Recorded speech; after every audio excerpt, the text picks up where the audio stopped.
కావలి town 13వ ward Vrindavanam కాలనీలో కావలి MLA Ramireddy Pratap Kumar Reddy గడప గడపకు మన ప్రభుత్వం కార్యక్రమాన్ని నిర్వహించారు. ఈ సందర్భంగా కాలనీ వద్ద ప్రజలు ఆయనకు ఘన స్వాగతం పలికారు.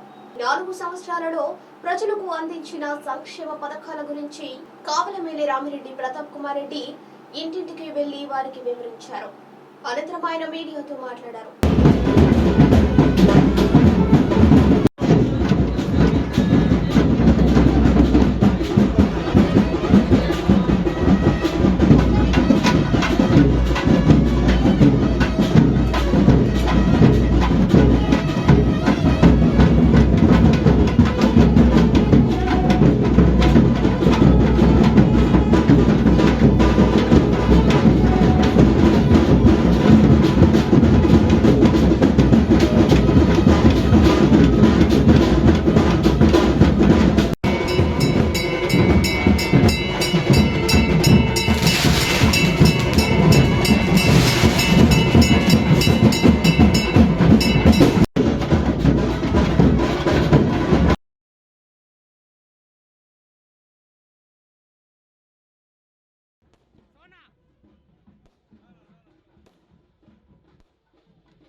వేరే వాళ్ళు వచ్చి ఇక్కడ తెలంగాణ వాళ్ళు వచ్చి కళ్యాణ మండపంలో తీసుకొని వ్యాపారాలు పెడుతున్నారు.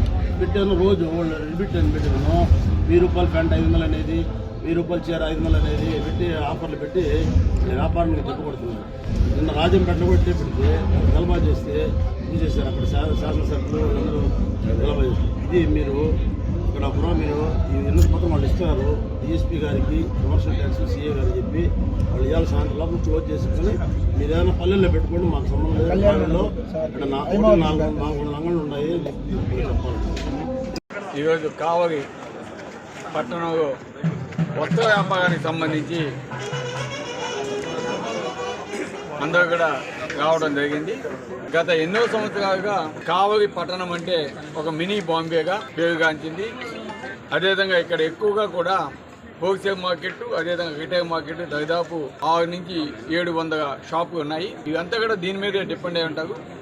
కాకపోతే ఈ మధ్య కొంతమంది అదర్ స్టేట్స్ నుంచి ఇక్కడికి వచ్చి కావలో అనాథగజుడిగా ఏమి వాళ్ళకి సంబంధించి ఎటువంటి ట్యాక్స్ కట్టకుండా 1 నెల అద్దెకి తీసుకునేది పెట్టడం, ఇక్కడ వ్యాపారస్తులు అందరూ ఇక్కడ ఇబ్బంది కలిగించే విధంగా ఉండటం నిజంగా చాలా దారుణం. అందుకే దానికి సంబంధించి వాళ్ళంతా కూడా ఇక్కడ కంప్లైంట్ చేయడం జరిగింది.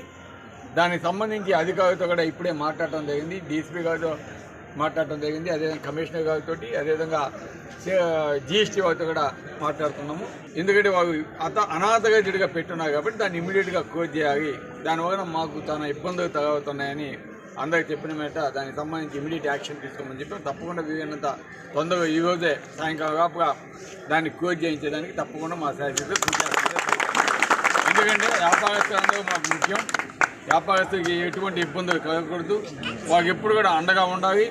అదేవిధంగా రాజంపేటలో కూడా ఇటువంటి షాపుగా పెట్టడం, వాటిని తొలగించడం జరిగింది. కాబట్టి కావలి పట్టణంలో కూడా తప్పకుండా వాటిని తీయించేదానికి ఇమ్మీడియట్గా యాక్షన్ తీసుకుంటామని తెలియజేస్తాం.